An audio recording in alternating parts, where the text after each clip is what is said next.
साल 2013 में न्यूयॉर्क की वॉल स्ट्रीट में एक ही नाम के आदमी की चर्चा चल रही थी।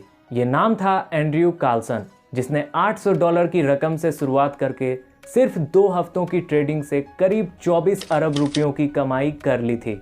शिकायत के बाद पुलिस ने कार्लसन को इनसाइड ट्रेडिंग के आरोप में गिरफ्तार कर लिया।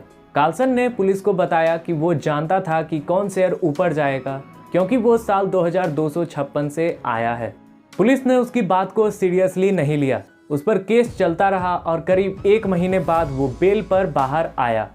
इसके कुछ ही दिनों बाद ये पता चलता है कि एंड्रयू कार्लसन और उसकी बेल कराने वाला वो आदमी कहीं गायब हो गया है।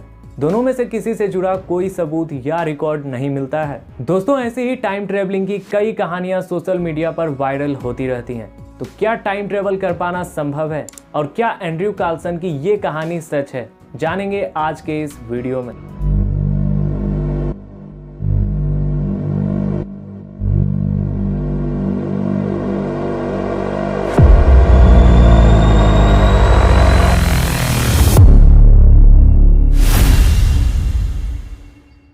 टाइम ट्रेवलिंग को हम 2 कैटेगरी में डिवाइड कर सकते हैं। पहला फ्यूचर में टाइम ट्रेवल और दूसरा पास्ट में टाइम ट्रेवल। तो पहले हम फ्यूचर में टाइम ट्रेवलिंग की बात करते हैं। तो फ्यूचर में जो टाइम ट्रेवल की थ्योरी है वो निकलकर सामने आई है अल्बर्ट आइंस्टाइन की थ्योरी ऑफ रिलेटिविटी से। टाइम डायलेशन का जो कॉन्सेप्ट है इसे आइंस्टाइन ने ही दिया था।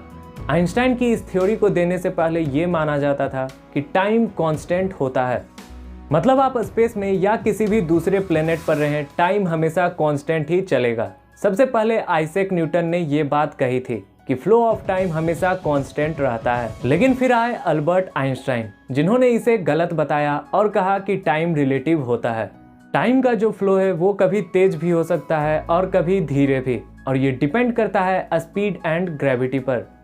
मतलब ग्रेविटी और स्पीड को चेंज कर दिया जाए तो टाइम भी स्पीड या स्लो की जा सकती है, और इसी चीज को कहा जाता है टाइम डायलेशन। और आपको बता दें कि ये बात साबित भी की जा चुकी है।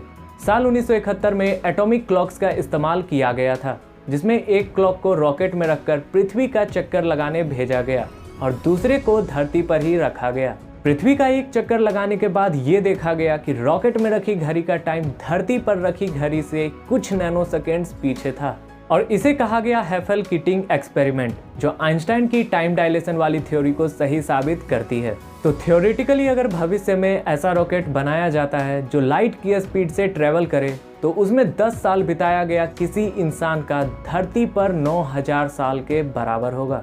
तो साइंटिफिकली टाइम ट्रेवल कर पाना मुमकिन है, बस चाहिए कोई ऐसी चीज जो लाइट की स्पीड से ट्रेवल कर सके। दोस्तों, टाइम डायलेशन का एक और तरीका आइंस्टाइन ने बताया था, और वो है ग्रेविटेशनल फोर्स का इस्तेमाल करके। जहां पर जितनी ज्यादा ग्रेविटी वहां उतनी ही ज्यादा टाइम डायलेशन। मतलब अगर हम पृथ्वी पर रहते हैं तो यहाँ टाइम पृथ्वी के मास और इसकी स्पीड पर डिपेंड करता है। लेकिन अगर हम किसी तरह जुपिटर पर चले जाएं, जिसका मास धरती से बहुत ज्यादा है, तो वहाँ टाइम धीरे गुजरेगा। मतलब अगर हम जुपिटर पर कुछ समय बिताने के बाद धरती पर आते हैं तो हम धरती पर फ्यूचर में रहेंगे। दोस्तों, ये तो हो गई फ्यूचर में टाइम ट्रेवल करने की बात। अब अगर हम पास्ट में टाइम ट्रेवल की बात करें तो आइंस्टाइन की थ्योरी ऑफ रिलेटिविटी इसे भी मुमकिन बताती है। लेकिन ऐसे कई पैराडॉक्स हैं जो पास्ट में टाइम ट्रेवलिंग को नामुमकिन बताते हैं, जिसमें बहुत ही फेमस है ग्रैंडफादर पैराडॉक्स। इसके मुताबिक अगर कोई पास्ट में ट्रेवल करके अपने दादाजी को मार देता है तो फिर वो प्रेजेंट में कैसे रहेगा।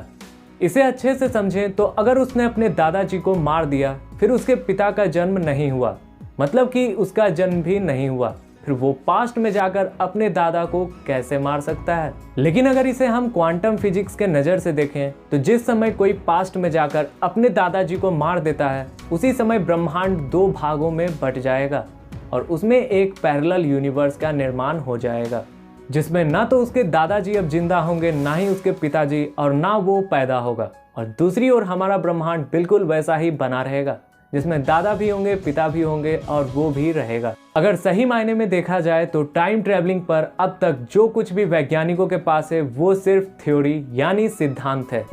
लेकिन हो सकता है कि फ्यूचर में किसी न किसी तरीके से टाइम ट्रेवलिंग कर पाना पॉसिबल हो जाए।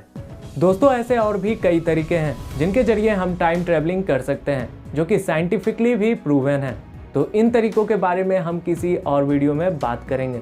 अब अगर हम एंड्रयू कार्लसन की कहानी की बात करें तो ये बस एक फेक न्यूज़ थी, लेकिन सोशल मीडिया पर टाइम ट्रेवलिंग की ऐसी कई कहानियां मौजूद हैं जो सच हो सकती हैं। दोस्तों, आपको क्या लगता है, क्या टाइम ट्रेवलिंग कर पाना पॉसिबल है? कमेंट में अपनी राय जरूर लिखें और ऐसे ही इंफॉर्मेटिव वीडियोस के लिए चैनल को अभी सब्सक्राइब कर लें। फिर मिलते हैं किसी नए वीडियो में।